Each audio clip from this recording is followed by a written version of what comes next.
अस्सलाम वालेकुम, मैं हूं ख्वाजा मोती रहमान और मैं आपको खुशामदीद कहता हूं इस हफ़्ते की रिफ़ा एलुमनाई पॉडकास्ट सीरीज़ के एक नए एपिसोड के अंदर। इस हफ़्ते बतौर मेहमान मेरे साथ मौजूद थे हाफिज़ मोहम्मद आतिफ़। हाफिज़ मोहम्मद आतिफ़ साहब जो हैं वो इस टाइम असिस्टेंट डायरेक्टर हैं पंजाब एजुकेशन फाउंडेशन के अंदर, और उन्होंने रिफ़ा यूनिवर्सिटी से सन 2018 के अंदर MS and MPhil in project management किया। हमने उनसे ये जानने की कोशिश की कि उन्होंने रिफ़ा यूनिवर्सिटी का इंतखाब क्यों किया, जो कि इस पॉडकास्ट सीरीज़ का मकसद है। हम अपने मेहमान से यानी कि जो एलुमनाइज़ हैं हम उनसे ये पूछते हैं कि रिफ़ा यूनिवर्सिटी का क्यों इंतखाब किया, किन वजूहात की वजह से उनको रिफ़ा यूनिवर्सिटी बाकी यूनिवर्सिटी से मुख्तलिफ मालूम हुई। तो चलते हैं हाफिज़ साहब की गुफ्तगू की जानिब और उनसे जानने और सीखने की कोशिश करते हैं।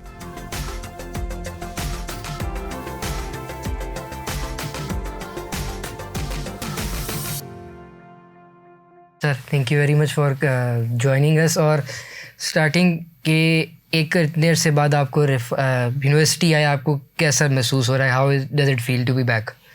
बहुत अच्छा लग रहा है। ऑब्वियसली अपना इदारा है जहाँ से मैंने तालीम हासिल की। ऑल्दो मैंने MS किया यहाँ पे, और तकरीबन 7 साल बाद दोबारा मेरा इस यूनिवर्सिटी में आना हुआ। सही। तो बहुत अच्छा फील हो रहा है, बिकॉज आप भी अभी पढ़ रहे होंगे, स्टूडेंट्स हैं यहाँ पे जी। तो जो आपका टाइम यूनिवर्सिटी के अंदर गुजरता है, मेरा ख्याल है आपकी जो ओवरऑल जो भी आपका एजुकेशनल कैरियर है उसमें सबसे बेस्ट टाइम होता है यूनिवर्सिटी का। सही। तो इस यूनिवर्सिटी की यादें कुछ डिफरेंट हैं, तो जाहिर है बहुत यूनिवर्सिटी की यादों में बातें चलती रहेंगी। तो थोड़ा सा आतिफ भाई, मैंने आपके बारे में मैंने देखा आपने MA भी किया हुआ है, आपने यहाँ से MS किया, और उसके अलावा आप काफ़ी अर्से से PEF के अंदर भी काम कर रहे हैं, पंजाब एजुकेशन फाउंडेशन। तो अब थोड़ा सा अपने बारे में भी मुझे प्लीज़ बताइएगा, जो मज़ीद जो मैंने आपके बारे में रिसर्च की और इधर उधर है वो, ताकि एक जगह के ऊपर आ जाए। हाँ बिल्कुल। असल में तो ज़ाहिर आपकी पूरी एक लाइफ होती है जी बिल्कुल, जो आप गुजार के यहाँ तक आज बैठे हैं। बहुत सारे एक्सपीरियंसेस होते हैं, इंसान शेयर करता है। तो मैं आपको बताऊं मज़े की चीज़ कि मैं कभी स्कूल में नहीं पढ़ा। सही। मैं आपके लिए शायद ये हैरान कुन होगा, बिल्कुल। कभी कॉलेज में नहीं पढ़ा, बस यूनिवर्सिटी में मैंने मास्टर किया। अच्छा। और फिर मैंने MS इस यूनिवर्सिटी से किया। उसके पीछे रीज़न ये थी कि मैं, आपने देखा होगा, हाफिज़ भी हूँ। बिल्कुल ऐसे ही है। तो जब मैं मदरसे में पढ़ता रहा काफ़ी अर्सा, और जो मैंने मैट्रिक किया या मैं दुनियावी तालीम की तरफ आया, वो एक एक्सीडेंट था। और वो एक्सीडेंट ये था कि मेरा कज़न फ़ेल हो गया मैट्रिक में। तो हमें बड़ा शौक होता था आज मैट्रिक में किसके नंबर है, उसके कितने नंबर है, मेरी कज़न ने कितने लिए, कज़न ने कितने लिए। तो ये यहाँ से ना हमें खाम खा ऐसे चुल होती थी, जिस तरह आप स्टूडेंट्स को भी होती है कि उसके कितने नंबर है, इसके कितने। तो उसमें ये हुआ कि मेरे कज़न फ़ेल हो गया। मैंने कहा यार तू फेल कैसे हो गया? तो वो कहता यार मैं फ़ेल हो गया। मैंने कहा अच्छा, तो मुझे पता नहीं क्या ख्याल है। मैंने कहा यार अब तू क्या करेगा? कहता है मेरा अब दोबारा मैं सप्ली में नहीं, दोबारा अगले साल पेपर दूंगा। तकरीबन 9 महीने रहते थे उसके मैट्रिक के पेपर में। तो मैंने कहा अच्छा ऐसा करते हैं, तुम भी पेपर दोगे, मैं भी तुम्हारे साथ मैट्रिक के पेपर देता हूँ। कहता तुझे कुछ आता है, तो कभी स्कूल में पढ़ा है? अब मैं उस वक्त भी मदरसे में पढ़ रहा था, मैं दरसे निज़ामी कर रहा था, मेरा 3रा साल था दरसे निज़ामी में।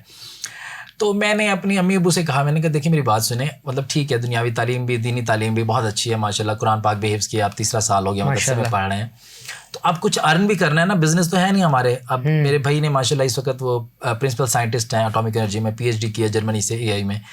तो उस वक्त वो उन्होंने कंप्यूटर साइंस कर रहे थे। मैंने कहा अब उसने पढ़ लिया तो मैं भी तो कुछ पढ़ूं, तो ताकि कोई जॉब शॉब मिले, तो कैसे हम अपनी लाइफ गुजारेंगे? तो वो मेरे में कहते नहीं तुमने नहीं छोड़ना मदरसा। अबू ने भी यही कहा कि नहीं तालीम हासिल करने, अभी 6 साल पढ़े हैं, उसके बाद देख लेना।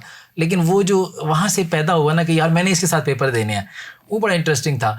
तो लेकिन वो जिससे भी बात की वो भी क्या यार तू कैसे पेपर देगा, तुझे अभी ABC नहीं आती। ABC खैर मुझे आती थी। मैंने कहा यार कुछ नहीं मैं कर लूँगा। उस वक्त पेपर होते थे इकट्ठे मैट्रिक में, 9th और 10th इकट्ठा था। अब तो 9th के अलग पेपर्स हैं, 10th के अलग पेपर्स हैं। तो फिर मैंने अपने कज़न, उसका नाम अब्दुल्ला था, तो मैंने कहा यार तू अब क्या करेगा? कहता मैं अकेडमी ज्वाइन करूँगा, अब स्कूल नहीं पढ़ूंगा, ज़ाहिर फेल हो गया हूँ। 9 महीने रहते थे पेपर में। मैंने कहा मैं भी तेरे साथ चलता हूँ। अच्छा, मैं उसके साथ ही अकेडमी में चला गया। मेरा ख्याल है 250 रुपये उस वक्त फ़ीस थी अकेडमी की। सही। और किताबें मुझे मेरे भाई की पुरानी पड़ी थी, इतने कोर्स चेंज नहीं होते थे उस वक्त, वो ले ली। उसके बाद मैंने उसके साथ स्टडी की, 6 महीने उसके साथ मैं अकेडमी में पढ़ा। उसमें मैंने केमिस्ट्री, फिज़िक्स और इलेक्ट्रिकल, बायो की जगह, बायो मैंने मुझे समझ नहीं है तो मैंने इलेक्ट्रिकल रख ली। सही। और जब मैंने वो उसके साथ पढ़ा तो फिर 6 महीने बाद मैं घर आके बस मैंने जितना पढ़ लिया मैंने कहा अब काफ़ी है। उसको मैंने सही तैयार, हाफिज़ तो था वो माशाल्लाह, ऐसा किया। इंग्लिश ऐसी होगी कि मेरे 90% तक शायद इंग्लिश के मार्क्स है। हालांकि उस वक्त ओपन एंडेड चीज़ें थी तो मार्क्स इतने अच्छे नहीं। फर्स्ट डिवीज़न माशाल्लाह मेरे, उस बेचारे के मुझसे फिर 100 नंबर कम आए। सही। जब उसने अगले साल मैट्रिक के पेपर दिए तो मेरे 100 ज़्यादा है। तो वो ये बड़ा डिफरेंट था। अभी भी मैं किसी को बताता हूँ तो वो मानते नहीं है कि यार तुमने स्कूल में नहीं पढ़ा, कॉलेज में नहीं पढ़ा। तो ये चीज़ मैंने कहा आपसे शेयर करता हूँ। नहीं, बिल्कुल ये इंटरेस्टिंग है कि क्योंकि हम अक्सर औकात, जिस तरह आपने अपने कज़न की मिसाल दी कि स्कूल पढ़ने भी फेल हो गया और आपने ना पढ़ के भी उससे 100 नंबर ज़्यादा वो मुझसे 1 महीना बड़ा था, वो पैदा हुआ, उसने भी थोड़ा सा मदरसे में पढ़ा था, उस वक्त ज़्यादा रुझान था मदरसे का। मैं चूँकि मुल्तान का रहने वाला हूँ, तो वो मदरसे में पढ़ा, लेकिन फिर वो स्कूल में चला गया, कच्ची से स्टार्ट किया, मैं मदरसे में रहा। उसने मैट्रिक करके फेल हुआ तो मुझे ख्याल आया और मैं आया। मतलब माशाल्लाह मुझे ये वाली तालीम मुफ्त में ही मिल गई सारी, कुरान पाक मुफ्त में हिफ्ज़ कर लिया उस टाइम के अंदर। मैं 14 साल का था जब मैंने मैट्रिक किया, उस वक्त मैंने कुरान पाक भी हिफ्ज़ किया हुआ था, और उस वक्त मैंने दरस निज़ामी बिल्कुलिस्तान, बोस्तान, फ़ारसी वगैरह भी पढ़ ली। फिर वो गर्दाने शरदाने जो आप लोग सीखते हैं, सर्फ नाहव भी पढ़ ली, और कुदूरी हम पढ़ रहे थे, 3रे साल में था। सही। दरस निज़ामी के, मैं फिर यहाँ पे आ गया। सही। तो इस स्कूलिंग के आपने मैट्रिक पास कर लिया, सारा कर लिया, तो फिर अब उसके बाद हायर एजुकेशन से आपने बात की, मास्टर्स में आए, तो मास्टर्स का थोड़ा सा उसके बाद ना, पहले तो उसका दरमियान का भी पीरियड है ना, आपने इंटरमीडिएट किया और ग्रेजुएशन। हाँ। उसमें क्या हुआ, मैं कॉलेज में एडमिशन लिया, तो मुझे एक और शौक था कि मैं अर्न भी करूँ कुछ, यानी कि घर वालों पे बोझ ना बनूँ। तो ऑब्वियसली उस वक्त घर वालों के पास इतना कुछ होता भी नहीं था कि आपकी ख्वाहिशात को पूरा करें सही तरह से, जो आप लोगों की हो रही होंगी। हाँ जी। तो वो हमने फिर क्या किया कि मैंने कोई जॉब भी स्टार्ट कर दी थोड़ी सी। अब जॉब के साथ फिर आप स्टडी नहीं कर सकते, कॉलेज में नहीं पढ़ सकते, तो मैंने प्राइवेट किया इंटरमीडिएट। अच्छा। और उसके बाद फिर मैंने प्राइवेट ही ग्रेजुएशन किया और जॉब करता रहा। मतलब मैंने मैट्रिक के बाद से जॉब स्टार्ट की। यूनिवर्सिटी में जब मैंने एडमिशन लिया, मैंने मैस कम्युनिकेशन किया जो आप कर रहे हैं बहाउद्दीन ज़कीरिया यूनिवर्सिटी से। जब मैंने एडमिशन लिया तो उस वक़्त मैं सुबह सुबह साइकिल पे आता था, मैं जहाँ जॉब करता था वहाँ साइकिल खड़ी करता था, वहाँ से शटल पे बैठ के यूनिवर्सिटी, सही, यूनिवर्सिटी से 2 बजे वापस आता था, और उसके बाद फिर मैं वहाँ रात के 10 बजे तक जॉब करता था। पार्ट टाइम मेरी जॉब थी। सही। लेकिन 3-4 महीने की, उसके बाद फिर जो है ना थक गया मैं, मतलब मैनेज नहीं हो पा रहा था कि नींद भी पूरी नहीं हो रही। फिर मैंने कहा यार अब बंदों की तरह पढ़ लेता हूँ, और माशाल्लाह मैंने सिल्वर मेडल लिया, मतलब 2nd पोजीशन ली मैथ्स कम्युनिकेशन। और ली कैसे, क्योंकि मुझे डर ये था, मुझे किसी ने बताया कि यूनिवर्सिटी ड्रॉप कर देती है अगर आप ना सही तरह से पढ़ें या फेल हो जाएं सेमेस्टर में। और मुझे उस डर में कि कहीं मैं ड्रॉप ना हो जाऊँ, तजर्बा तो था नहीं पढ़ने का, रेगुलर पढ़ने का, तो उस डर से मैंने जो है पोजीशन ले ली। और मुझे यकीन माने पेपर्स के दिनों में, आप लोग अब यहाँ पे बंदा तैयारियाँ कर रहा होता है, मैं सोचता था मैं पढ़ूँ क्या, कि मैं कुछ मतलब तैयार करूँ पेपर्स के लिए, समझ ही नहीं आती थी। इतना तैयार पहले से ही होता था, वो डर ने आपको इतना सही बात है। तो उसके बाद फिर आपने अपनी जॉब भी शुरू की मेरे ख्याल से। फिर मैंने 3-4 महीने बाद जॉब छोड़ दी। हमारे डीन थे वहाँ के मैथ्स कम्युनिकेशन के। सही। तो उन्होंने कहा यार क्यों छोड़ते हो यार, कौन सा इतना। अच्छा मैं मज़े की बात बताऊँ, मुझे शौक इतना था मैथ्स कम्युनिकेशन करने का कि जब मैं मदरसे में पढ़ता था मेरा नॉलेज बहुत ज़्यादा था, जिसकी वजह से शायद हम आगे चले आए कि मैंने तारीख़ की तमाम किताबें पढ़ ली थी। मतलब जितने नॉवेल्स नसीम अजाजी ने लिखे, नायतुल्लाह ने लिखे, अल्तमश ने लिखे, और काफ़ी सारे जो ऑथर्स थे, असलम राही ने लिखे, वो हम लाइब्रेरी से 2 रुपये किराए पे लेके ना सारे ही पढ़ लिए। अच्छा वो मैं पढ़ के फिर मैं रोज़ाना अखबार भी पढ़ता था, डेली अखबार पढ़ता था। उस वक्त टीवी उस तरह 2007 की बात है जब मैंने एडमिशन लिया मास्टर में, सारे अखबार पढ़ता था। उससे ना आपका एक्सपोजर इतना बढ़ जाता। फिर मैं कॉलम लिखता था नवाए वक्त अखबार में यूनिवर्सिटी जाने से पहले। अच्छा, नाइस। नवाए वक्त अखबार उस वक्त जंग अखबार मुल्तान में, नवाए वक्त मतलब बड़े अखबार थे, तो बड़ा संजीदा अखबार है नवाए वक्त। तो उसमें मैं कॉलम लिखता था, मेरे कॉलम पब्लिश भी होते थे। पैसों का तो मुझे नहीं पता था कि कोई पैसे भी मिलने हैं, लेकिन ये था हमें ये बड़ी खुशी थी। वो कॉलम भेज के अगले दिन जाके, वो एक होटल था लिल्लू का हमारे वहाँ मुल्तान में, उसके होटल पे अखबार आता था नवाए वक्त, उसमें देखते थे भाई कॉलम छपा कि वो एक खुश होते थे कि जी हमारी इसके अंदर आ गया। पर बेवकूफ़ी है कि बस वो पढ़ के वहीं छोड़ देते थे, ना मोबाइल थे कि फ़ोटो बनाए। 1-2 कॉलम्स के मैंने बनाए थे फ़ोटो, लेकिन कॉलम लिखता था। और मुझे उससे शौक हुआ कि मैंने मैथ्स कम्युनिकेशन करना है। मतलब मैथ्स कम्युनिकेशन, मैं किसी और सब्जेक्ट में जा सकता था, लेकिन ये मेरा फेवरेट था। और सहाफ़त से, जैसे आपने भी पढ़ा होगा ना कि सहाफ़ी जो सहाफ़त है वो सहीफ़े से निकला है, मुक़द्दस जो अल्लाह ताला की किताबें हैं। जी बिल्कुल ऐसे ही है। उनका मुक़द्दस मकसद है, मतलब एक पेशा भी अंबिया का पेशा है कि पैगाम पहुंचा रहे हैं। बिल्कुल। तो ऐसे इस सब के बाद आपने अपनी ज़हरी बातें आगे प्रोफेशनल लाइफ भी शुरू की। हाँ बिल्कुल। तो उस प्रोफेशनल लाइफ के स्टार्ट के बाद आपने कुछ अर्सा गुजारा, फिर उसके बाद आपने रिफ़ा में आप किस तरह पहुंचे, किस तरह पता लगा? अच्छा ये भी एक बड़ा इंटरेस्टिंग है माशाल्लाह। रिफ़ा में अगर मेरे साथ फिर एक और मतलब ट्रेजेडी हो गई जिसकी वजह से मैं रिफ़ा में आ गया। अच्छा। मैंने 2009 में जब मास्टर किया तो मैंने अप्लाई किया एक गवर्नमेंट ऑर्गेनाइजेशन। अच्छा मैं अब एक चीज़ मैं आपको बताऊँ, शौक ये था कि जी मीडिया में जाना है। और मीडिया में जाना क्यों है, वो जो सहीफ़े की आपको बात बताई, हमने भी सोसाइटी के अंदर चेंज लाना है, बताना है, ये करना है, वो करना है। तो वो जब मैंने एक न्यूज़पेपर ज्वाइन किया, उस वक्त हम FM पे भी काम करते थे, उस वक्त शौक था डिपार्टमेंट के, और मैगजीन्स में भी काम करते। वो फिर बस वही माँ बाप की दुआएं होती हैं, तो फिर मेरी इधर जॉब हो गई पैफ में, पंजाब एजुकेशन फाउंडेशन में। अच्छा। तो फिर मैं लाहौर आ गया उसके बाद। सही। उसके बाद क्या हुआ, इसी इदारे में मेरी कुछ 6 महीने बाद जो है ना टर्मिनेशन हो गई किसी वजह से। अच्छा। उसमें भी मेरे इतना कसूर नहीं था। इवन जो प्रॉपर जो आपकी होती हैं जो SOPs होते हैं उसको फॉलो नहीं किया गया, मुझे टर्मिनेट कर दिया।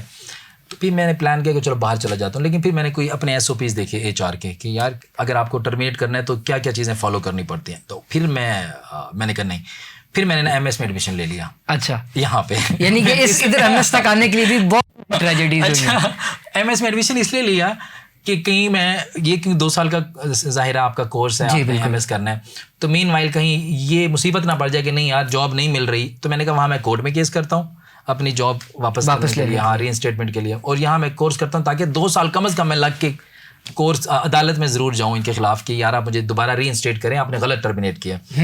तो ये मतलब माशाल्लाह जो वो जॉब की टर्मिनेशन थी उसकी वजह से मैंने MS किया यहाँ पे।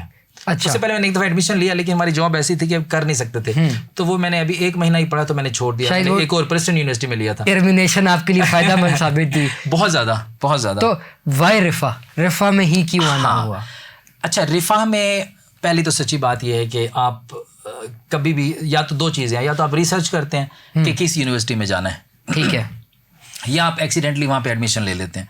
मैंने आपको बताया मेरा प्रेस्टन में एडमिशन हुआ तो मुझे किसी ने कहा नहीं प्रेस्टन में आप ना पढ़ो, किसी ने कहा उस वक्त। अच्छा। तो एक तो वो भी इम्पैक्ट था कि यार वहाँ नहीं पढ़ना, फिर मुझे ज़रा मसरूफियत थी मैंने छोड़ दी। अच्छा, रिफा का ये था कि मेरा घर बिल्कुल पास था। अच्छा, सही। यहाँ से उस वक्त मतलब लेन 5 में रहता था, यूनिवर्सिटी बहुत पास थी। तो आप देखते हैं ना ज़ाहिर ट्रांसपोर्टेशन वगैरह ये वो सारी चीज़ें आप देख के रिफा के एडमिशन अचानक ही, अच्छा ये रिफा में जॉब्स भी आई उस वक्त। अच्छा। और एडमिशन भी आया। मैंने जॉब के लिए भी अप्लाई कर दिया क्योंकि मैं टर्मिनेट हुआ था, और मैंने इसके लिए MS के लिए, जॉब का तो मुझे खैर पता नहीं, बुलाया नहीं, लेकिन ये है कि मैंने एडमिशन ले लिया। सही। तो वो जब एडमिशन ले लिया, जो चीज़ें मतलब आपको आप कहते हैं ना कि आप एक यूनिवर्सिटी में आपको फ़ख्र होता है आप यहाँ पे पढ़े हैं, वो जो आपने रियलाइज़ किया वो पढ़ने के बाद हुआ कि ये यूनिवर्सिटी बाकी यूनिवर्सिटियों से डिफरेंट है। वो भी आप क्वेश्चन शायद करेंगे कि कैसी यूनिवर्सिटी आपने कैसा पाया। तो वो बाद में मुझे पता चला कि वाई रिफा मतलब क्यों मैं एक्सीडेंटली यहाँ पे, और मुझे खुशी भी हुई कि मैं रिफा में आया, किसी और यूनिवर्सिटी में नहीं गया। सही। तो आपका इस रिफा में आने के बाद आपने अपने आप को किस तरह चेंज होते हुए पाया कि एज एन इंडिविजुअल मैंने ये चीज़ आगे स्पेसिफिकली सीखी या अपने आप को इस तरह बेहतर है? तो ऐसी कोई चीज़ हुई आपके पास यहाँ पे आने के बाद? क्योंकि पीछे से भी आप बहुत कुछ सीख के आ रहे, फिर जब आप रिफा में आए तो क्या चीज़ आपने अपने चेंज महसूस किया? तो मैं रिफा में आया 2016 में। उस वक्त मेरी तकरीबन 6 इयर्स मेरी जॉब हो चुकी थी, प्रोफेशनल जॉब 6 साल की हो चुकी थी। इवन मैंने प्रोजेक्ट मैनेजमेंट में मास्टर किया तो यहाँ पे काफ़ी सारे लोग, सारे के सारे प्रोफेशनल थे। कुछ लोग थे मतलब आप कह लें कि 70 की क्लास में 20 ऐसे थे जो फ्रेश थे, जिन्होंने मास्टर ग्रेजुएशन अपना कंप्लीट और वो साथ थे। अदरवाइज यहाँ पे आपको भी पता होगा ये साथ आपके GHQ है, यहाँ के काफ़ी सारे कर्नल्स थे जो अभी रिटायर होने वाले थे, प्रोफेशनल्स थे, काफ़ी यूफोन से डिफरेंट ऑर्गेनाइजेशन से लोग थे। तो एक तो वो जो क्लास का एक्सपोजर था वो बहुत ज़्यादा बढ़ गया क्योंकि सारे के सारे प्रोफेशनल्स थे, ठीक हो गया, वो बढ़ गया। फिर आपने कहा कि यूनिवर्सिटी ने आपको कैसे ढाला, किस तरह से? इस यूनिवर्सिटी का एक जो सबसे अच्छी चीज़ है जो मैं समझता हूँ, ये यूनिवर्सिटी दूसरों से बहुत डिफरेंट है, वो इसका इन्वायरमेंट है। अच्छा। ख़ास तौर पर लड़कियों के लिए, जितने भी लड़कियां यहाँ पे पढ़ती हैं, मतलब आजकल का आपको पता होगा कि यूनिवर्सिटीज़ का एनवायरनमेंट ऐसा हो गया है कि वालिदैन अब घबराते हैं बच्चों को, बहुत सारे इश्यूज आ गए हैं, यूनिवर्सिटी भेजने के लिए घबराते हैं। तो ये यूनिवर्सिटी ऐसी यूनिवर्सिटी है कि जिसमें अगर कोई मेरी बात सुन रहा है, मैं कहूँगा आप कॉन्फिडेंटली अपनी बच्चियों को इस यूनिवर्सिटी में भेज सकते हैं कि यहाँ पे तरबियत का ख्याल रखा जाता है। यहाँ पे ऐसे चेक्स ज़रूर हैं कि मतलब आप खुद बहुत ज़्यादा एफर्ट करें तो एक अलग बात है, अदरवाइज़ ऐसे चेक्स ज़रूर हैं कि आसानी से इंसान ख़राब नहीं होता, यूँ समझ लें सिंपल से, आजकल के माहौल के एनवायरनमेंट के मुताबिक। सही, क्योंकि वही बात है जैसे आपने बात की यूनिवर्सिटी वाली, तो हर यूनिवर्सिटी में बहुत सारे इश्यूज आ जाते हैं, बट इस यूनिवर्सिटी में काफ़ी सारी चीज़ें जो है ना वो अंडर दी कवर है, मतलब वो नहीं होती हैं और ऑब्जर्व करती है, आपके मैनेजमेंट ऑब्जर्व करती है चीज़ों को। बाकी यूनिवर्सिटीज़ में ऐसा नहीं है। आप मतलब ज़ाहिर है हम यहाँ बैठे हैं, आप तो हर चीज़ ओपन है, बातें करने में कोई हर्ज नहीं है। पाकिस्तान है, कोई यूरोप तो नहीं है, बट वो चीज़ें निकल जाती हैं। हाँ, आपको आपकी यूनिवर्सिटी जब एक दरसगाह है जी, तालीमी दरसगाह है, तो तालीमी दरसगाह का मतलब ये है कि वहाँ पे तालीम होनी चाहिए, वहाँ पे तरबियत होनी चाहिए, वहाँ पे एक बच्चे की पर्सनालिटी को इम्प्रूव किया जाना चाहिए, कुछ उसकी ख़राब आदतें हैं वो ठीक होनी चाहिए। ऐसा ना हो कि आप किसी यूनिवर्सिटी में आए और आपकी आदतें जो आप ठीक थे वो ख़राब हो जाएं, जो कि ऐसा चल रहा है। ऐसा नहीं होना चाहिए। तो इस यूनिवर्सिटी में ये क्वालिटी है। सही। यहाँ पे चीज़ें ठीक होने की कोशिश ज़रूर करते हैं, मतलब एक लेवल तक। आप इन्वायरमेंट कह दें, वो एक ऐसा इन्वायरमेंट बना दिया है मैनेजमेंट ने यहाँ का, बिल्कुल, कि कोशिश ये है कि चीज़ें ठीक चलें। बाकी तो खैर ज़ाहिर हर इंसान और ऐसे ही है। तो इस पूरी जर्नी में आपका रिफा के अंदर कोई ऐसा टाइम आपको बहुत याद आता हो कि ये मेरी सबसे अच्छी यादों में से एक चीज़ है? वैसे तो सच्ची बात है, जो अब मुझे, चूंकि मैं फिर आपको बताया ना, स्कूल कॉलेज नहीं पढ़े, तो पढ़ने का ही शौक था। अच्छा, एक तो ये कि मेरा मीनवाइल जब मैं रीइंस्टेट हुआ, मैं अभी रिफा का फर्स्ट सेमेस्टर मेरा अभी खत्म हुआ था। तो आगे अभी 2 सेमेस्टर और उसके बाद रिसर्च का सेमेस्टर रहता था। बिल्कुल। तो मेरी इन्होंने पोस्टिंग, थोड़ा सा ऑर्गेनाइजेशन को भी गुस्सा होता है, उन्होंने पोस्टिंग उठा के ना मेरी लाहौर में की। वहाँ जाके मैंने जब प्रोटेस्ट किया कि भाई जब मैं पिंडी ऑफिस से टर्मिनेट हुआ तो यहीं पे बहाल होऊंगा, बिल्कुल, तो मैं ज्वाइनिंग दिए बगैर आ गया। तो उन्होंने गुस्से में मुल्तान भेज दिया, अपनी शर्ट उठा के दिया। अब आप ये देखिए, माशाल्लाह मेरी मतलब 3 क्लासेस थी, एक फ्राइडे को, एक सैटरडे और एक संडे को। और मैं हर जुम्मे छुट्टी करता था वहाँ, है सैटरडे संडे वैसे छुट्टी थी, हर जुम्मे छुट्टी करके ना जुमेरात को मैं आता था यहाँ पे। अच्छा। वो मुझे बहुत पीटते थे, क्यों छुट्टी करते? मैंने कहा मैंने आपको बताया था मैं पढ़ रहा हूँ, आप मुझे ना भेजें इधर उधर। तो एक तो ये मेरे लिए बड़ा टफ हो गया कि मैंने हर हफ्ते, और मैंने एक क्लास ही मिस नहीं की। मज़े की बात, आगे 2 सेमेस्टर मैं मुल्तान से आके यहाँ पढ़ता था। अच्छा। मुल्तान बड़ा सफ़र है, लंबा, बहुत लंबा सफ़र है, पूरी रात का, रात 11 बजे। मतलब आपने पूरा हफ्ता काम किया और फिर आप वीकेंड में आके मज़ीद हेक्टिक रूटीन पे आ रहे हैं। और मोटरवे भी अभी पूरी नहीं बनी थी मुल्तान तक, अब तो बन गई है ना, सफ़र ज़रा कम हो गया। तो मुल्तान से आके मैं यहाँ पे मतलब पहुँचता था, और 2 फिर मैं मतलब 3 दिन क्लास लेके फिर मैं वापस मुल्तान ऑफिस ज्वाइन करता था। अच्छा। तो 2 सेमेस्टर मैंने इस तरह से पढ़ा, लेकिन मैंने एक भी छुट्टी नहीं की, मतलब एक क्लास भी मैंने मिस नहीं की। मेरी कोशिश ये थी कोई एक शायद कभी मिस हुई हो, अदरवाइज जितने भी मेरे सब्जेक्ट थे मैंने एक सब्जेक्ट एक दिन भी मिस नहीं किया। पूरे वो जो आपके सेशनल मार्क्स होते हैं ना, जी बिल्कुल, आपके अटेंडेंस की बेस पे होते हैं, वो मेरे पूरे आए। नहीं, ये बिल्कुल इतनी अचीवमेंट है मेरे हिसाब से। नहीं, वाकई में मतलब आप पूरा हफ्ता, एक वैसी ऑफिस की रूटीन एक अलग होती है जिधर आपने सारा दिन काम करना है और देखना है, उसके बाद फिर उस जिसको हम कहते हैं कि जी वीकेंड पे हमने जाके रिलैक्स करना है, उसको भी आप पढ़ाई कर रहे हैं, और फिर सफ़र की थकावट। लेकिन अब ये फ़ायदा है ना कि अगर आपको पढ़ने का शौक है तो ये आपकी इंजॉयमेंट है, फिर एनवायरनमेंट अच्छा है यूनिवर्सिटी का, फिर आपके प्रोफेशनल्स अच्छा, आपके जो टीचर्स हैं और फिर उसी लेवल के आपके स्टूडेंट्स होते हैं, तो वो डिस्कशन ही बड़ी मज़े की होती है। तो मैं वो 3 घंटे की क्लास वो कभी मिस करना ही नहीं चाहता। ठीक है, क्योंकि मैं माशाल्लाह ये था, अल्लाह का शुक्र है कि जब अगर क्लास ले लो ना आप, मैं ये समझता हूँ फिर आपको पढ़ने की इतनी ज़रूरत नहीं रहती, जो प्रैक्टिकल आपका नॉलेज है। मतलब आप थ्योरी पढ़ते होंगे, बहुत सारी चीज़ें पढ़ते होंगे, ऐसी चीज़ें पढ़ते हैं जिसको आपने प्रैक्टिकली नहीं किया। हम जब प्रोजेक्ट मैनेजमेंट कर रहे थे उनमें बहुत सारी चीज़ें ऐसी थी जो हम प्रैक्टिकली कर चुके हैं, लेकिन हमें एक रोड मैप चाहिए यूनिवर्सिटी के अंदर, हमें एज अ मतलब वो गाइडलाइन चाहिए, थ्योरी चाहिए। तो वो ना सिंक हो जाती थी आपस में चीज़ें।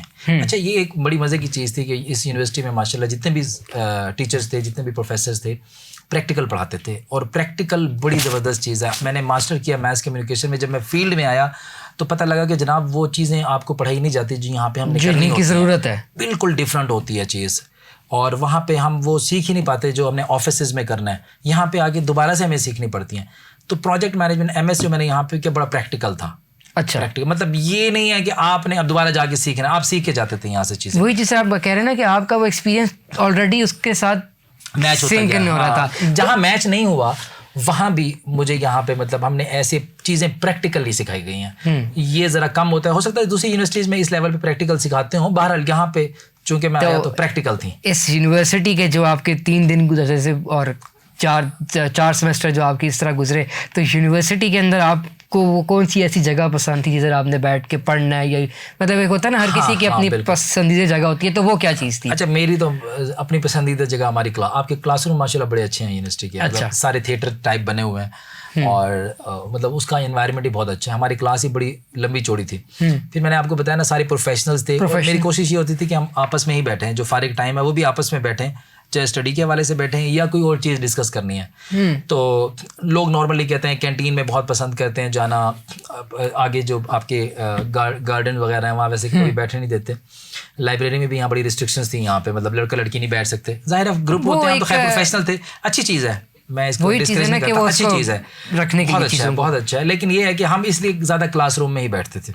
सही, और मुझे पसंद भी अपना क्लासरूम था, मतलब जो हमारे क्लासरूम्स थे मुझे ज़्यादा वहीं बैठना पसंद था। क्लासरूम एंटर होना, नमाज पढ़नी, और उसके बाद फिर क्लासरूम से सीधा घर। सही, तो चलें अब आप चूँकि क्लासरूम ही पसंद था, तो हम क्लास के एक अहम फ़र्द यानी कि आपके जो टीचर या आपके प्रोफेसर होते थे, उसमें से कोई ऐसे टीचर जो आपको याद आते हो कि ये हैं जिनसे मुझे काफ़ी कुछ सीखने को मिला है? ऑब्वियसली हर बंदा सिखाता है, लेकिन वो एक इंडिविजुअल एक ऐसा होता है जिससे आप बहुत ज़्यादा इंस्पायर होते हैं, आप सीखते हैं। तो ऐसा कोई इंडिविजुअल जो आपकी इस जर्नी में आपके साथ रहा हो? इसमें ना मैं आपको एक मज़े की बात बताऊं कि सभी लोग जो भी यहाँ पे हैं पढ़ाने वाले, सारे पढ़ाने के लिए आए हैं। बिल्कुल ऐसे ही है। जब लोग पढ़ाने आते हैं उनकी ज़ाहिर ट्रेनिंग्स भी होती हैं, वो पहले प्रिपेयर भी करते हैं अपने लेक्चर्स वगैरह और पढ़ाते भी हैं। किसी का अच्छा अंदाज़ होता है, किसी का अच्छा अंदाज़ नहीं होता। मतलब किसी की चीज़ें आसानी से समझ में आ जाती हैं, इतना प्रैक्टिकल पढ़ाता है, किसी की आसानी से समझ में नहीं आती। किसी के अखलाक बहुत अच्छे होते हैं, कोई मार्क्स अच्छे खुल के देता है। ये बहुत सारी चीज़ें होती हैं। हर बंदा किसी भी टीचर को डिफरेंट एंगल से पसंद करता है। आप हो सकता है इस तरह पसंद करते हो कि कोई बेशक आप पढ़े ना, आपको मार्क्स अच्छे मिल जाएं, या आपकी को करिकुलर एक्टिविटीज देख के आपको अच्छे मार्क्स देते हैं। बिल्कुल ऐसे ही है। कोई बंदा ये देखता है ना यार ये प्रैक्टिकल सीख रहा है या मुझे सपोर्ट करता है ज़्यादा। अच्छा, मैं ना मेरी क्लास में एक आदत थी, मैं कोशिश करता था टीचर्स को ना इधर उधर घुमाएं कि कम से कम हमें पढ़ाए। तो गपशप भी लगाते थे, इधर उधर के चुटकुले भी छोड़ते थे। तो सारे टीचर्स मतलब मुझे जरा थोड़ा सा वो कहते हैं यार तुम बड़े फनी से हो। क्लास का एक संजीदा माहौल होता है, लेकिन आप तरीके के साथ उसको एक खुशगवार माहौल में तब्दील कर सकते हैं। तो मेरा अपना सारे टीचर बहुत अच्छे थे। एक टीचर ऐसे थे माशाल्लाह, वो बाहर से आए थे और बहुत पोलाइट थे, बहुत प्यार से, कभी उन्होंने किसी चीज़ को डिस्करेज नहीं किया। उनकी ये क्वालिटी मुझे अच्छी लगी कि आप कोई भी काम लेके गए हैं, गलत भी है तो उन्होंने डिस्करेज नहीं किया। उसको कहा यार ये वाला बहुत अच्छा किया आपने, इस तरह कर लेते तो बहुत अच्छा था। ये भी बहुत अच्छी बात थी। कुछ टीचर थे उनको पढ़ाने का बहुत अच्छा स्टाइल था। अच्छा, हमारे थे डीन उस वक्त के अमानुल्लाह साहब, प्रोफेसर अमानुल्लाह साहब। उन्होंने ना हमें MDM पढ़ाया। MDM मैनेजरियल डिसीजन मेकिंग एक सब्जेक्ट है। ठीक हो गया। तो वो मुझे टीचर ना उन्होंने ना आउट ऑफ द बॉक्स जाके पढ़ाया। अच्छा। हाँ, मुझे खुद भी ये शौक है कि चीज़ें आउट ऑफ द बॉक्स हों, यानी कि वो उस किताबों स्लाइड से निकल के कोई चीज़ सीखने वाली हो। उनका अपना एक स्टाइल था, उन्होंने उस स्टाइल से पढ़ाया। जैसे कि आजकल हम एक लोग अमूमी तौर पर हम तो वैसे कहते हैं पाकिस्तानी गुलाम है, गुलामी के खौल में ही बंधे हुए हैं। मतलब इंग्लिश में कोई बंदा कोशिश, हालांकि यहाँ पे एक अच्छी चीज़ ये है कि अपनी ज़बान में ज़्यादा से ज़्यादा, ताकि कॉन्सेप्ट्स क्लियर हों। इंग्लिश में तो ऑलरेडी कोर्स है ही है ना, बट वो उसको अपनी ज़बान में समझाना, जिस तरह आप अपनी ज़बान में बात कर रहे हैं, कोई भी बंदा सुन रहा है तो समझ रहा है। वो ये अगर हम इंग्लिश में बात कर लें तो फिर आधे लोग जैसे ही पहला वर्ड होगा ना हाउ आर यू, यहाँ से स्टार्ट होगा और उसको पता लगेगा इंग्लिश का प्रोग्राम है, 90% वैसे ही छोड़ देंगे। क्या पता हम बीच में आगे फंस जाए किसी से। 10% अगर किसी ने इंग्लिश सीखनी है तो शायद बैठे, अदरवाइज वो भी छोड़ देंगे। ऐसे ही है। ठीक है, उनको पता है कि आप एक प्रोग्राम के अंदर कितना इंटरेस्ट ला सकते हैं। अपनी ज़बान अपनी होती है, जाहिर है। उन्होंने कहा कि जनाब आपने अपनी ज़बान में इवन उर्दू में भी लिख दो, मुझे कोई फर्क नहीं पड़ता, कॉन्सेप्ट्स क्लियर होने चाहिए, सपोर्ट थी आपको, अंडरस्टैंडिंग ठीक होनी चाहिए। अच्छा, फिर आउट ऑफ द बॉक्स उन्होंने कहा ठीक है, मैंने एग्जांपल्स दिया, उनको साइड पे रखो, आप खुद से एग्जांपल्स दे के बताएं। मतलब जाहिर है आपने सीखा है, आप अगर टीचर की एग्जांपल दे रहे हो ना तो इसका मतलब आपने नहीं सीखा। जो आप यहाँ से सीखें, जब आप लिखें तो रेलिवेंट चीज़ों से आप साबित करें कि आपने सीखा है। तो उनका ये था, वो आउट ऑफ द बॉक्स पढ़ाते थे। वो कहते थे जो लिखना है आउट ऑफ द बॉक्स अपनी तरफ से लिखें, जो चीज़ पूछिए उसको कॉन्सेप्ट को क्लियर कर दें कि जी आपने ये सीखा है और आपका कॉन्सेप्ट क्लियर है। तो वो उनके साथ बड़ा मजा आया। डॉक्टर अमानुल्लाह साहब, वो उनका स्टाइल मतलब, और वाकई उनका एक्सपीरियंस था। मेरे ख्याल चले गए, आप तो यहाँ पे नहीं होंगे शायद, डीन थे यहाँ पे, आप शायद नहीं होंगे मैनेजमेंट साइंसेज के। उनका जो था ना, उनके साथ लगा के डिफरेंट है, बहुत डिफरेंट है। बाकी सब में कोई ना कोई क्वालिटी थी।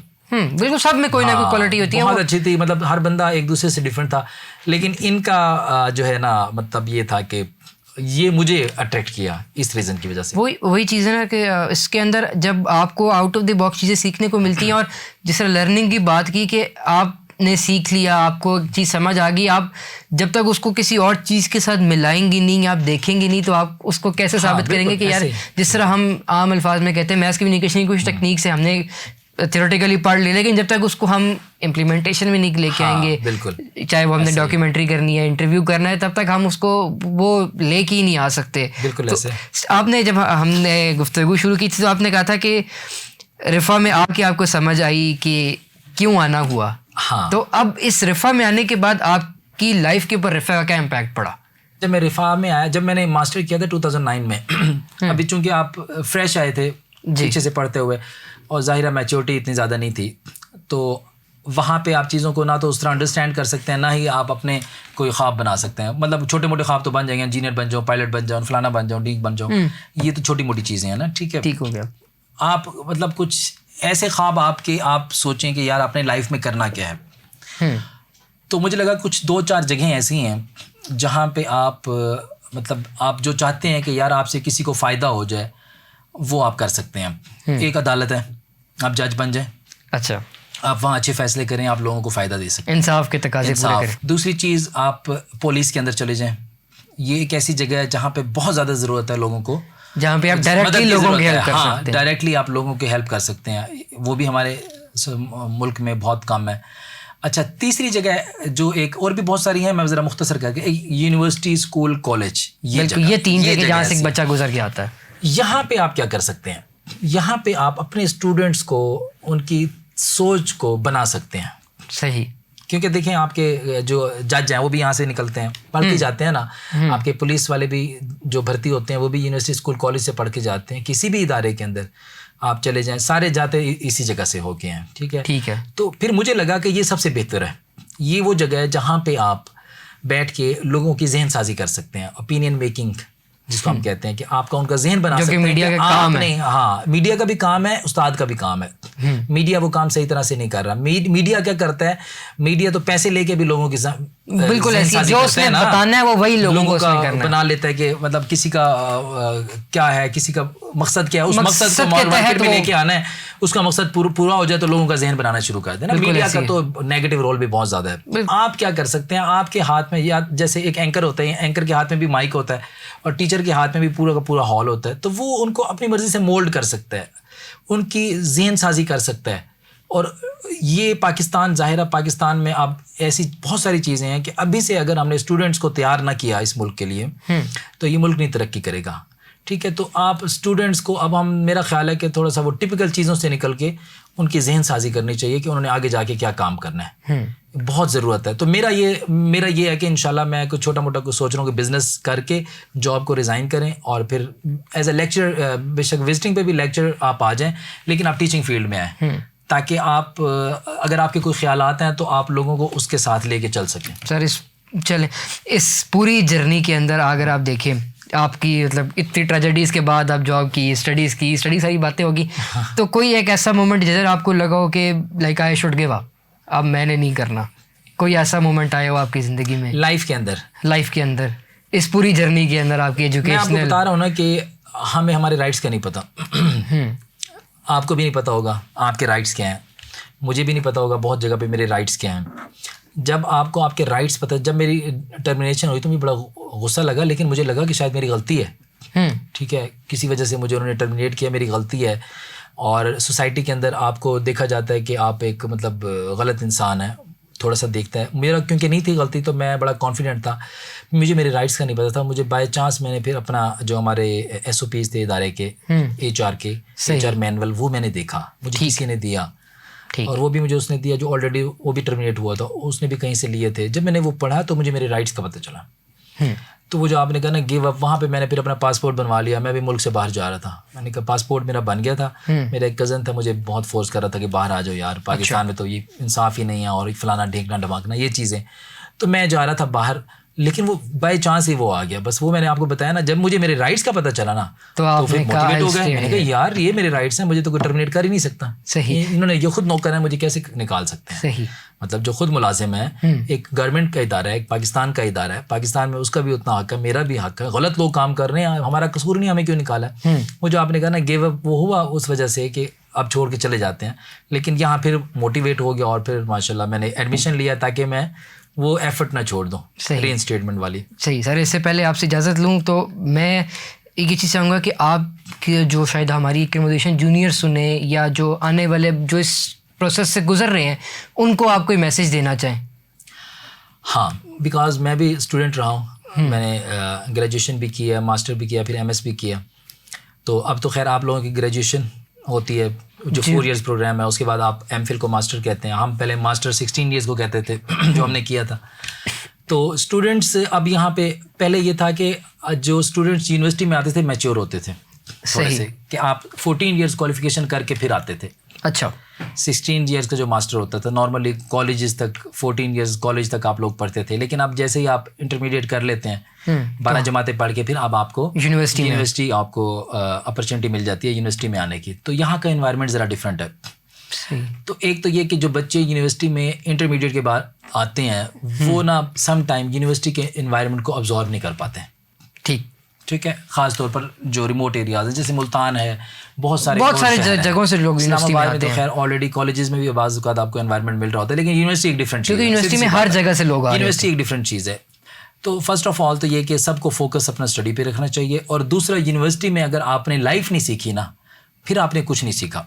यूनिवर्सिटी हम कॉलेज लेवल तक हम सिर्फ स्टडी बस पढ़ रहे होते हैं, एजुकेशन हासिल कर रहे होते हैं, चीज़ें सीख रहे होते हैं, खेल कूद रहे होते हैं। यूनिवर्सिटी में आपको लाइफ भी सीखनी है, और मैं स्टूडेंट से कहूँगा कि आप ये चीज़ें थोड़ा सा गूगल करके पढ़ लें, ठीक, कि फ़ैसले कैसे करने हैं, और अपना फोकस स्टडी पे भी रखें, और ये भी रखें कि आपने लाइफ में सीखना क्या है। सिर्फ एक चीज़ ज़रूर सीखें लाइफ में जो इंसान के लिए काम आती है, कि अब ये पेन है ना, जैसे मैं कहता हूँ ये पेन मैंने यहाँ पे रखा ना, तो मुझे हर चीज़ धुंधली नज़र आ रही है। बिल्कुल ऐसे ही। ये आंख बंद की तो और भी ज़्यादा धुंधली नज़र आ रही है, और अगर यही पेन वो सामने दीवार पे रख दो तो आपको हर चीज़ क्लियर नज़र आ रही है। ठीक है।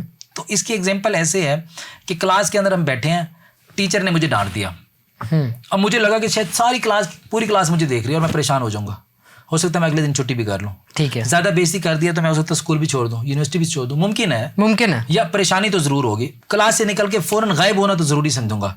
अच्छा, ये उसकी मिसाल ये है कि ये आपकी आँख के आगे है, पूरी क्लास को कुछ भी फील नहीं हुआ इस बात का कि आपकी बेइज्जती हुई है, बस आपने उसको मैंने समझ लिया कि ये भी मुझे देख रहा है, वो भी देख रहा है, वो भी देख रहा है, वो भी देख रहा है, उसके सामने भी बेइज्जती, उसके सामने भी बेइज्जती, उसके सामने भी बेइज्जती। यानी अगर टीचर आपको अकेले में डांट देता तो आपको कोई फील ना होता। आप फील क्यों कर रहे हो? इन सब की वजह से। अच्छा भाई, आप सिर्फ ये सोच लो कि यही चीज किसी और के साथ हुई होती तो आप क्या फील करते? ना आपकी रूटीन चेंज होती, अगर आप कैंटीन पे जाना है आप कैंटीन पे जाते, आपने दूसरी क्लास में जाना है दूसरी क्लास में जाते। तो आप यूं समझे आपको नहीं डांटा, किसी और को डांटा है। यानी कि वो कहते हैं ना, अपनी आंखों के सामने कांटा भी पहाड़ लगता है और दूसरों के आगे पहाड़ भी हो तो आपको कांटे लगते हैं। वो चीज़ है, ये चीज़ जरूर स्टूडेंट सीखें कि टीचर डांटता है, कोई भी डांटता है, आपने डीमोटिवेट नहीं होना। आपकी मोटिवेशन वैसी की वैसी रहनी चाहिए। सिर्फ अपने आप को किसी और की जगह रख लें, उसको अपनी जगह रख के सोचें तो चीज़ें सारी क्लियर हो जाती हैं। तो ये आप लाइफ सीखने का जो एक चीज़ है जिससे बहुत सारे स्टूडेंट डीमोटिवेट होते हैं, वो मैं चाहूँगा कि ये लेसन याद रखें लाइफ में कि किसी को कोई फ़र्क नहीं पड़ता कि आपकी बेइज्जती हुई है। मतलब वो चीज़ आपकी बेइज्जती का सिर्फ आपको फर्क पड़ रहा है और आप अज्यूम कर रहे हो कि सबको फर्क पड़ रहा है। ऐसा होता है। आप परेशान है, आप सोचो कि सारी दुनिया परेशान है, कोई परेशान नहीं होता। आप खुश हैं, आप चाहते हैं कि अब आपको ना मिल गया, कुछ दे दिया टीचर ने, सवाल पूछा, आपने जवाब दे दिया, उसने आपको चॉकलेट दे दी। अब आपको लगेगा शायद पूरी क्लास यही सोच रही है कि आतिफ को चॉकलेट मिल गई, यार क्या है क्या, मतलब आप खुद से सोच रहे हैं कि पूरी क्लास ये सोच रही है, कोई भी नहीं सोच रहा। उसको बस ये कि बस ठीक है, हो गया, अच्छे जवाब दिए, बात खत्म हो गई, क्लियर। तो वो मैं कहता होता हूँ कि आप दो चीज़ें लाइफ में, एक तो ये है कि आप खुशी से ज़्यादा खुश होना छोड़ दें और परेशानी से ज़्यादा परेशान होना छोड़ दें। सही। तो आपकी लाइफ बड़ी सिंपल है। और एक और चीज़ भी आती है कि जब आप कोई डिसाइड करें, कोई फैसला करें तो गुस्से में ना करें, और अगर आप किसी से वादा करें तो खुशी में ना करें। आज आपको नंबर अच्छे आ गए तो यार सबको बिरयानी, ऐसे कभी ना करें। मैंने आज तक नहीं किया, क्योंकि बाद में खिलाई नहीं जाती। बिल्कुल ऐसी है। चले, वो तो बहुत सारी चीज़ें होती हैं जो इंसान यूनिवर्सिटी में सीखता है। बस जाते जाते एक चीज़ मैं चाहूँगा कि अगर आप रिफ़ा यूनिवर्सिटी को, अगर आपसे मैं कहूँ जैसे कि आप उसको सिर्फ 3 लफ्ज़ों में बताएं, रिफ़ा यूनिवर्सिटी क्या है आपके लिए या क्या समझते हैं, तो वो क्या होंगे 3 लफ्ज़? अगर 3 लफ्ज़ होंगे तो 3 लफ्ज़ ये हैं कि रिफ़ा इंटरनेशनल यूनिवर्सिटी। ये तो नाम हो गया ना। 3 लफ्ज़ में तो यही है। ठीक है, बट वैसे 3 लफ्ज़ों में आप इसको क्या है? 3 लफ्ज़ों में तो खैर नहीं, लेकिन मैंने एक दफ़ा हमारा हुआ था, कॉन्वोकेशन हुआ था, वहाँ पे भी एक वीडियो बनी थी, वहाँ भी मैंने ये बात की थी, और यहाँ भी मैं वही बात करूँगा। जरूर। आज के दौर में जो वालिदैन ये परेशान है कि अपने बच्चों को किस यूनिवर्सिटी में लेके जाएं, कहाँ का इन्वायरमेंट अच्छा है, तो मैं रिकमेंड करूँगा कि आप रिफ़ा में लेके आएँ। सही। बस ये डिफरेंस है। बाकी बहुत सारी चीज़ें तो जाहिर है हर बंदा अपने एंगल से चीज़ों को देख रहा होता है। बिल्कुल ऐसे ही है। ये वाली चीज़ हर बंदा सोच रहा होता है, हर पेरेंट्स ये बात सोच रहे होते हैं। बच्चों के हवाले से काफ़ी कॉन्शियस होते हैं कि कहाँ बच्चों को एडमिशन लेके जाएं। इवन बच्चे भी, देखिए बच्चियाँ भी और बच्चे भी, सब यहाँ पे एक अच्छा इन्वायरमेंट है। एक कोशिश की है रिफ़ा यूनिवर्सिटी ने कि आपके जो आपका कल्चरल वैल्यूज़ है उसको साथ लेके चलें, जो आपके अपना जो एक विरासती हमें चीज़ें मिली हैं, उसको मुल्क की, इस्लाम की, वो लेके चलें साथ में, कोशिश करते हैं। बाकी हर इंसान की अपनी ज़ाहिर एक आदत होती है, बाकी हर इंसान कुछ ना कुछ बाहर से भी सीख के आता है।